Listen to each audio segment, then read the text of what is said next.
ನಮಸ್ಕಾರ. ಈ ಒಂದು ಮಧ್ಯಪ್ರಾಚ್ಯದಲ್ಲಿ ಆಗಿರುವಂತಹ ಯುದ್ಧದಿಂದಾಗಿ ಸಾಕಷ್ಟು ಜಾಗತಿಕ ಮಟ್ಟದಲ್ಲಿ ಅನಾಹುತಗಳಾಗ್ತಾ ಇದೆ. ಪೆಟ್ರೋಲ್ ಡೀಸೆಲ್ ಬೆಲೆ ಏರಿಕೆ ಆಗತ್ತೆ ಅನ್ನುವಂಥ ಆತಂಕ ಒಂದ್ ಕಡೆ ಅಂತಾದ್ರೆ, ಚಿನ್ನದ ಬೆಲೆ ಈಗಾಗಲೇ ದುಬಾರಿ ಆಗಿ ಹೋಗ್ಬಿಟ್ಟಿದೆ. ಸೊ ಎಲ್ಲರೂ ಕೂಡ ದೇವರ ಹತ್ರ ಪ್ರಾರ್ಥನೆ ಮಾಡುವಂಥದ್ದು, ಎಲ್ಲರೂ ಕೂಡ ವಿಶ್ ಒಂದೇ, ಏನಪ್ಪಾ ಅಂತಂದ್ರೆ ಮಧ್ಯಪ್ರಾಚ್ಯದ ಯುದ್ಧ ಅಂತ್ಯ ಆಗಲಿ ಅಂತ. ಪ್ರತಿ ಬಾರಿ ಶಾಂತಿ ಒಪ್ಪಂದದ ಮಾತುಕತೆ ಆಯಿತು ಅಂತಂದಾಗ ಎಲ್ಲರೂ ಕೂಡ ಆ ಯುದ್ಧಕ್ಕೆ ಫುಲ್ ಸ್ಟಾಪ್ ಬಿತ್ತು ಅಂತ ಅನ್ಕೊಂತಿದ್ದಾರೆ. ಬಟ್ ಯಾವಾಗ ಶಾಂತಿ ಒಪ್ಪಂದ ಮಾತುಕತೆ ಆಗತ್ತೆ, ಒಂದ್ 2 ದಿನ ಆದ್ಮೇಲೆ ಮತ್ತೆ ಅಮೆರಿಕ ಕಾಲ್ ಕೆರೆದು ಯುದ್ಧಕ್ಕೆ ಹೋಗ್ತಾನೆ ಇದೆ. ಬಟ್ ಈಗ ಒಂದು ಮೇಜರ್ ಡೆವಲಪ್ಮೆಂಟ್ ಏನಪ್ಪಾ ಅಂತಂದ್ರೆ, ಅಮೆರಿಕದ ಅಧ್ಯಕ್ಷ ಡೊನಾಲ್ಡ್ ಟ್ರಂಪ್ ಒಂದು ಸ್ಟೇಟ್ಮೆಂಟ್ ಅನ್ನು ಕೊಟ್ಟಿದ್ದಾರೆ.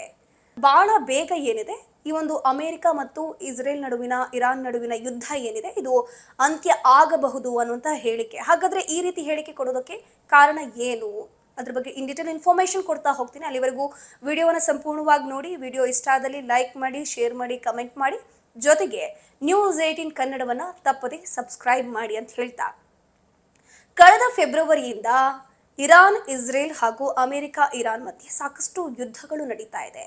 ಸಾಕಷ್ಟು ಸಾವು ನೋವುಗಳಾಗಿದೆ. ಅದ್ರ ಜೊತೆಗೆ ಮಕ್ಕಳು ಮರಿ ಎನ್ನದೆ ಎಲ್ಲರನ್ನು ಕೂಡ ಹೀನಾತಿಹೀನವಾಗಿ ಹತ್ಯೆ ಮಾಡ್ತಾ ಇದ್ದಾರೆ. ಸೊ ಎಲ್ಲರೂ ಕೂಡ ಒಂದೇ ಅನ್ಕೊಂತಾ ಇರೋದು ಏನಪ್ಪಾ ಅಂತಂದ್ರೆ, ಈ ಯುದ್ಧ ಬೇಗ ಮುಗ್ದು ಹೋಗ್ಲಪ್ಪ ಅಂತ. But ಹಾಗಾಗೋದಕ್ಕೆ Trump ಬಿಡ್ಬೇಕಲ್ವಾ? ನಾನಾಗ್ಲೇ ಹೇಳ್ದಾಗೆ ಶಾಂತಿ ಒಪ್ಪಂದ ಮಾತುಕತೆ ಆಗತ್ತೆ, ಅದಾದ್ಮೇಲೆ 2 ದಿನ ಆದ್ಮೇಲೆ ಮತ್ತೆ ಯುದ್ಧವನ್ನ ಶುರು ಮಾಡ್ತಾರೆ. ಬಟ್ ಈಗ ಟ್ರಂಪ್ ಹೇಳ್ತಿರುವಂಥದ್ದೇ ಬೇರೆ. ಏನಪ್ಪಾ ಅಂತಂದ್ರೆ, ಈ ಯುದ್ಧ ಬೇಗ ಮುಗಿಯತ್ತಂತೆ ಅನ್ನುವಂಥ ಒಂದು ಸ್ಟೇಟ್ಮೆಂಟ್ಗಳು ಈಗ ಬಾರಿ ಹಲ್ಚಲ್ ಎಬ್ಬಿಸ್ತಾ ಇದೆ. ಇನ್ನು ಹಿಸ್ಟ್ರಿ ನೋಡ್ತಾ ಹೋಗೋದಾದ್ರೆ, ಇಸ್ರೇಲ್ ಮತ್ತು ಇರಾನ್, ಅದ್ರ ಜೊತೆಗೆ ಅಮೆರಿಕ ಮತ್ತು ಇರಾನ್, ಇವರಿಬ್ರು ಕೂಡ ಶತ್ರು ದೇಶಗಳು. ಇರಾನ್ನ ಪಕ್ಕದಲ್ಲಿ ಇಸ್ರೇಲ್ ಇದ್ರೂ ಕೂಡ ಇರಾನ್ ಈ ಹಿಂದೆ ಕೂಡ ಇಸ್ರೇಲ್ ಅನ್ನ ನಾವೇ ಪತನ ಮಾಡಿ ಹಾಕ್ಬಿಡ್ತೀವಿ, ಸುಟ್ಟು ಹಾಕ್ಬಿಡ್ತೀವಿ, ಇಸ್ರೇಲ್ನ ಸರ್ವನಾಶ ಮಾಡಿ ಹಾಕ್ತೀವಿ ಅಂತ ಹೇಳ್ಕೊಂಡು ಇರಾನ್ ಕೂಡ ಪದೇ ಪದೇ ಹೇಳ್ತಾ ಇತ್ತು. ಸೊ ಹಾಗಾಗಿ ತಮ್ಮನ್ನ ಸೇವ್ ಮಾಡಬೇಕು ಅಂತ ಹೇಳ್ಕೊಂಡು ಇಸ್ರೇಲ್ ಸಾಕಷ್ಟು ಪ್ರಯತ್ನಗಳನ್ನ ಪಡ್ತಾ ಇತ್ತು. ಜೊತೆಗೆ ಅಮೆರಿಕದ ಸಪೋರ್ಟ್ ಇಟ್ಕೊಂಡು ಇರಾನ್ ಮೇಲೆ ಯುದ್ಧವನ್ನ ಸಾರಿತ್ತು.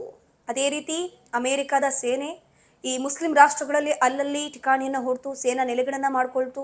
ಸೊ ಇರಾನ್ ಕೂಡ ಇಲ್ಲಿ ಇಸ್ರೇಲ್ ಮತ್ತು ಅಮೆರಿಕ ನಮ್ಮ ಮೇಲೆ ಯುದ್ಧಕ್ಕೆ ಬಂತು ಅಂತಂದ್ರೆ ಅದು ಕೂಡ ಕುಗ್ಗಿಲ್ಲ ಬಗ್ಗಿಲ್ಲ, ಬದಲಾಗಿ ಅವರೂ ಕೂಡ ಅದೇ ಒಂದು ಪವರ್ನಿಂದಾಗಿ ನಮ್ಮ ಎದುರಾಳಿಗಳನ್ನ ಸೋಲಿಸೋಕೆ ನಾವು ಕೂಡ ಸನ್ನದ್ಧರಾಗಿರ್ತೀವಿ ಅಂತ ಹೇಳ್ಕೊಂಡು ಸಂದೇಶವನ್ನು ರವಾನಿಸ್ತಾ ಇದ್ರು. ಈ ಯುದ್ಧದ ಒಂದು ದಾರಿ ಏನಿದೆ ಬಹಳ ಭೀಕರವಾಗಿತ್ತು. ಯಾಕಂದ್ರೆ ಬರೀ ಇಲ್ಲಿ ಇಸ್ರೇಲ್ ಮತ್ತು ಇರಾನ್ ಮತ್ತೆ ಅಮೆರಿಕ ಮತ್ತು ಇರಾನ್ ಮಧ್ಯದ ಯುದ್ಧದಿಂದಾಗಿ ಬರೀ 2 ದೇಶಗಳಿಗಾಗಿರುವಂತಹ ಹಾನಿಗಳಲ್ಲ, ಬದಲಾಗಿ ಮುಸ್ಲಿಂ ಕಂಟ್ರೀಸ್ಗಳು ಎಲ್ಲವೂ ಕೂಡ ಇಲ್ಲಿ ಇನ್ವಾಲ್ವ್ ಆಗುತ್ತೆ. ಯಾಕಂದ್ರೆ ಇರಾನ್ ಏನ್ ಮಾಡುತ್ತೆ, ಡೈರೆಕ್ಟ್ ಆಗಿ ಅಮೆರಿಕದ ಮೇಲೆ ದಾಳಿ ಮಾಡೋಕ್ ಆಗೋದಿಲ್ಲ.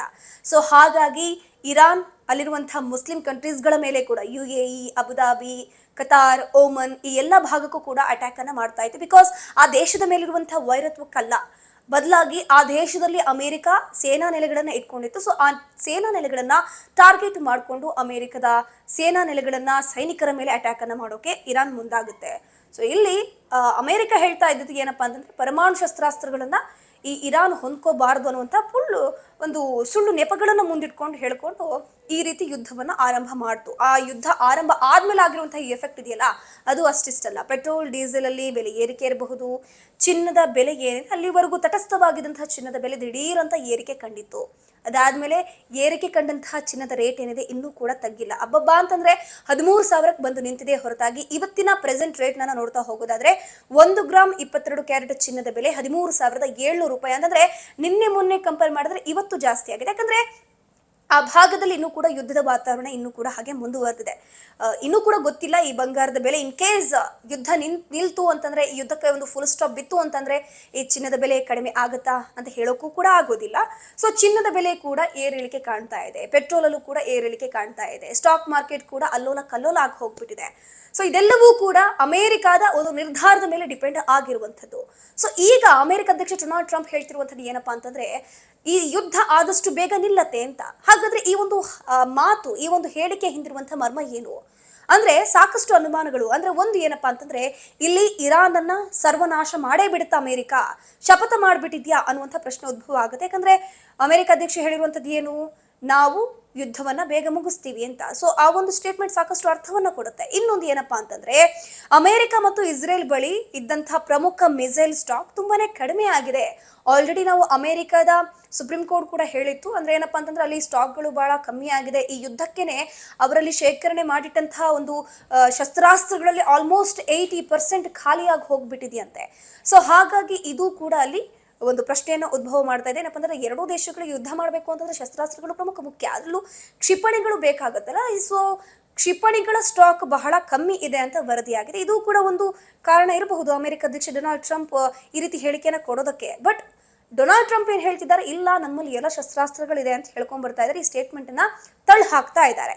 ಸೊ ಅದ್ರ ಜೊತೆಗೆ ಇನ್ ಕೇಸ್ ಈ ಯುದ್ಧ ಆದಷ್ಟು ಬೇಗ ನಿಲ್ತು ಅಂತಂದ್ರೆ ಸಮುದ್ರ ಮಾರ್ಗ ಓಪನ್ ಆಗುತ್ತೆ, ಹರ್ಮುಜ್ ಓಪನ್ ಆಗುತ್ತೆ. ಸೊ ಸಮುದ್ರದಲ್ಲಿ ಹಡಗುಗಳ ಸಂಚಾರ ಬಂದ್ ಆಗಿದ್ರಿಂದ ಈಗಾಗಲೇ ಪ್ರಪಂಚದಾದ್ಯಂತ 1 ಬ್ಯಾರೆಲ್ ಕ್ರೂಡ್ ಆಯಿಲ್ ಬೆಲೆ ಯಾವ ರೀತಿ ಗಗನಕ್ಕೆ ಏರಿತ್ತು ಅಂತ ನಾವೆಲ್ಲರೂ ಕೂಡ ನೋಡಿದ್ವಿ. ಈಗ ಒಂದು ಹಂತಕ್ಕೆ ಬಂದು ನಿಂತಿದೆ. ಬಟ್ ಯುದ್ಧ ಮತ್ತು ಮುಂದುವರಿತಾನೆ ಇದೆಯಲ್ವಾ, ಮತ್ತಷ್ಟು ಬೆಲೆ ಏರಿಕೆ ಆಗುವಂತ ಚಾನ್ಸಸ್ ಕೂಡ ಇರುತ್ತೆ. ಇನ್ ಕೇಸ್ ಯುದ್ಧ ನಿಲ್ತು ಅಂತಂದ್ರೆ ಸಮುದ್ರ ಮಾರ್ಗ ಓಪನ್ ಆಗುತ್ತೆ, ಸಮುದ್ರದಲ್ಲಿ ಹಡಗುಗಳ ಸಂಚಾರ ನಿಧಾನವಾಗಿ ಮುಂದಿನ ಅಂದ್ರೆ ಈ ಹಿಂದೆ ಯಾವ ರೀತಿ ಇತ್ತು ನೋಡಿ ಅದೇ ರೀತಿಯ ಒಂದು ಹಂತಕ್ಕೆ ಬಂದು ನಿಲ್ಲುತ್ತೆ. ಸೊ ಇರಾನ್ನ ಯುದ್ಧ ನಿಂತ್ರೆ ಜಾಗತಿಕವಾಗಿ, ಪ್ರಾದೇಶಿಕವಾಗಿ ಹಾಗೂ ಭಾರತದ ಮೇಲೂ ಕೂಡ ಹಲವು ಪ್ರಮುಖ ಬೆಳವಣಿಗೆಗಳು, ಪ್ರಮುಖ ಪರಿಣಾಮಗಳು ಕೂಡ ಉಂಟಾಗುತ್ತೆ.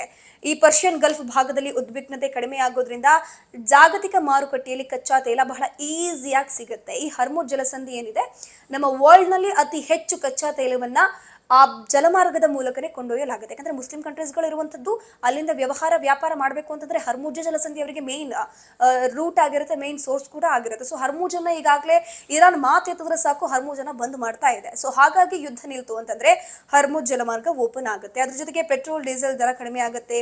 ವಿಶ್ವದಾದ್ಯಂತ ಹಣದುಬ್ಬರ ಅನ್ನುವಂಥದ್ದು ಏನಿದೆ ಅದರ ಸಮಸ್ಯೆ ಕಾಣುವುದಿಲ್ಲ, ಅದು ನಿಯಂತ್ರಣಕ್ಕೆ ಬರಬಹುದು. ಸೊ ಹರ್ಮುಜ್ ಜಲಸಂಧಿ ಮತ್ತು ಹಡಗು ಸಂಚಾರ ಓಪನ್ ಆಗುತ್ತೆ. ಪ್ರಪಂಚದ 20% ತೈಲ ರವಾನೆ ಆಗುವಂಥದ್ದು ಈ ಹರ್ಮುಜ್ ಜಲಮಾರ್ಗದಿಂದನೇ.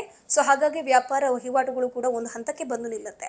ಸೊ ಇದರಲ್ಲಿ ಭಾರತಕ್ಕೆ ದೊಡ್ಡ ಮಟ್ಟದಲ್ಲಿ ಸಮಾಧಾನ ಆಗಿದೆ. ತುಂಬಾ ಬೆನಿಫಿಟ್ ಅಂತಾನು ಹೇಳೋಕ್ಕಾಗೋದಿಲ್ಲ, ಒಂದು ಮಟ್ಟಿಗೆ ಸಮಾಧಾನ ಆಗುತ್ತೆ. ಯಾಕಂದ್ರೆ ಈಗಾಗಲೇ ನಾವು ನೋಡಿದ್ವಿ, ಸಿಲಿಂಡರ್ ಸಿಗದೆ ಯಾವ ರೀತಿ ಜನರು ಪರಿತಪಿಸಿದ್ರು. ಒಂದೊಂದು ಸಿಲಿಂಡರ್ಗೂ ಎಷ್ಟೆಷ್ಟು ಒಂದು 4,000 ರಿಂದ 5,000 ದುಡ್ಡು ಕೊಟ್ಟು ಖರೀದಿಸುವಂತಹ ಒಂದು ಸಿಚುವೇಶನ್ ಕೂಡ ನಮ್ಮ ಭಾರತದ ಜನರಿಗೆ ಬಂದಿತ್ತು. ಸೊ ಅದೇ ರೀತಿ ಈ ಸಿಲಿಂಡರ್ನ ಸಮಸ್ಯೆ ಉದ್ಭವ ಆಗೋದಿಲ್ಲ. ಪೆಟ್ರೋಲ್ ಡೀಸೆಲ್ ಬೆಲೆ ಏರಿಕೆಯನ್ನ ಆಗಬಹುದು ಅಂತ ಅನ್ಕೊಂಡಿದ್ರು ನೋಡಿ, ಅವರಿಗೊಂದು ರಿಲೀಫ್ ಸಿಕ್ಕಂತಾಗತ್ತೆ. ಸೊ ಮಧ್ಯಪ್ರಾಚ್ಯದಲ್ಲಿರುವಂತಹ ಕೋಟ್ಯಾಂತರ ಅನಿವಾಸಿ ಭಾರತೀಯರ ಭದ್ರತೆ, ಅದ್ರ ಜೊತೆಗೆ ಸಾಕಷ್ಟು ಜನರು ಅಲ್ಲಿ ಕೆಲಸ ಬಿಟ್ಟು ಭಾರತಕ್ಕೆ ಬಂದ್ಬಿಟ್ಟಿದ್ದಾರೆ. ಭಾರತದಲ್ಲಿ ಅತಿ ಹೆಚ್ಚು ಜನ ಏನಿದ್ದಾರೆ ಈ ಇಸ್ರೇಲ್ ಮತ್ತು ಇರಾನ್ ಭಾಗಕ್ಕೆ ಕೆಲಸವನ್ನ ಅರಸ್ಕೊಂಡು ತಮ್ಮ ಜೀವನವನ್ನು ರೂಪಿಸಬೇಕು ಅಂತ ಹೇಳ್ಕೊಂಡು ಆ ಭಾಗಕ್ಕೆ ಹೋಗಿರ್ತಾರೆ. ಈ ಒಂದು ಇರಾನ್ ಇಸ್ರೇಲ್ ಯುದ್ಧದಿಂದಾಗಿ ಸಾಕಷ್ಟು ಜನ ಭಾರತೀಯರು ನಮ್ಮ ಭಾರತಕ್ಕೆ ವಾಪಸ್ ಬಂದಿದ್ದಾರೆ. ಸೊ ಅವ್ರು ಮತ್ತೆ ಕೆಲಸಕ್ಕೆ ಹೋಗಬಹುದಾಗತ್ತೆ. ಇನ್ ಕೇಸ್ ಯುದ್ಧ ನಿಲ್ತು ಅಂತಂದ್ರೆ ಆರ್ಥಿಕ ಸಮಸ್ಯೆಗಳು ಕೂಡ ಅವರ ಕುಟುಂಬದಲ್ಲಿ ಸರಿ ಹೋಗಬಹುದು. ಸೊ ಸಾಕಷ್ಟು ನಾವು ನೋಡ್ತಾ ಹೋಗ್ಬೋದು. ಇರಾನ್ನಲ್ಲಿರುವಂತಹ ಭಾರತದ ಮಹತ್ವದ ಚಬಹಾರ್ ಬಂದರು ಯೋಜನೆ ಮತ್ತು ಮಧ್ಯ ಏಷ್ಯಾದೊಂದಿಗಿನ ವ್ಯಾಪಾರ ಮತ್ತೆ ಚುರುಕುಗೊಳ್ಳುತ್ತೆ. ಈಗ ವ್ಯಾಪಾರ ವಹಿವಾಟು ಸಂಪೂರ್ಣವಾಗಿ ಸ್ತಬ್ಧ ಆಗಿದೆ ಅಂತ ಹೇಳೋಕ್ಕಾಗೋದಿಲ್ಲ, ಬಟ್ 100 ಅಲ್ಲಿ 90% ಕಂಪ್ಲೀಟ್ ಆಗಿ ಸ್ತಬ್ಧ ಆಗಿ ಹೋಗಿದೆ. ಸೊ ಹಾಗಾಗಿ ಭಾರತದಲ್ಲಿ ಸಾಕಷ್ಟು ತೈಲ ಬೆಲೆ ಇಳಿಕೆ ಆಗಬಹುದು. ಅದ್ರ ಜೊತೆಗೆ ಚಿನ್ನದ ಬೆಲೆ ಇಳಿಕೆ ಆಗಲೂಬಹುದು ಇನ್ ಕೇಸ್ ಮಧ್ಯಪ್ರಾಚ್ಯದಲ್ಲಿ ಯುದ್ಧ ನಿಂತ್ರೆ. ಅದು ಕೂಡ ಅಮೆರಿಕದ ಅಧ್ಯಕ್ಷ ಡೊನಾಲ್ಡ್ ಟ್ರಂಪ್ ಒಂದೊಳ್ಳೆ ನಿರ್ಧಾರವನ್ನು ತೆಗೆದುಕೊಂಡ್ರೆ ಇಷ್ಟೆಲ್ಲ ಬೆಳವಣಿಗೆಗಳು ಆಗಬಹುದು. ಪಶ್ಚಿಮ ಏಷ್ಯಾದಲ್ಲಿ ಶಾಂತಿ ಮತ್ತು ಪುನರ್ ನಿರ್ಮಾಣ ಆಗತ್ತೆ. ಅಂದ್ರೆ ಮಧ್ಯಪ್ರಾಚ್ಯದಲ್ಲಿ ವಿವಿಧ ದೇಶಗಳಲ್ಲಿ ಸಂಭವಿಸಿರುವಂತಹ ಜೀವಹಾನಿ ಇರಬಹುದು, ಆಸ್ತಿಪಾಸ್ತಿ ನಷ್ಟ ಆಗಿರಬಹುದು ಮತ್ತು ಮಾನವೀಯ ಬಿಕ್ಕಟ್ಟು ಕೂಡ ಇಲ್ಲಿ ನಿಲ್ಲಬಹುದು. ಅಂದ್ರೆ ನಾನು ಹೇಳಿದ ಹಾಗೆ ಬರೀ ಈ ಯುದ್ಧ ಇಸ್ರೇಲ್ ಇರಾನ್ ಮತ್ತು ಅಮೆರಿಕ ಇರಾನ್ ನಡುವೆ ಆದಂಥದ್ದಲ್ಲ, ಬದಲಾಗಿ ಪಕ್ಕದಲ್ಲಿರುವಂತಹ ಎಲ್ಲಾ ಮುಸ್ಲಿಂ ರಾಷ್ಟ್ರಗಳಲ್ಲೂ ಕೂಡ ಸಾಕಷ್ಟು ಅನಾಹುತಗಳಾಗಿದೆ. ಎಷ್ಟು ಏರ್ಪೋರ್ಟ್ಗಳನ್ನು ಓಡಿಸ್ ಮಾಡಿದ್ದಾರೆ. ಸೊ ಇಂಥದ್ದೆಲ್ಲ ಆಗಿದೆಯಲ್ಲ, ಸೊ ಇದೆಲ್ಲವೂ ಕೂಡ ಮತ್ತೆ ರೀಕನ್ಸ್ಟ್ರಕ್ಷನ್ ಆಗುವಂಥದ್ದು, ಅಲ್ಲಿರುವಂತಹ ಸಾವು ನೋವುಗಳು ಕಡಿಮೆ ಆಗುವಂಥದ್ದು ಕೂಡ ಆಗುತ್ತೆ.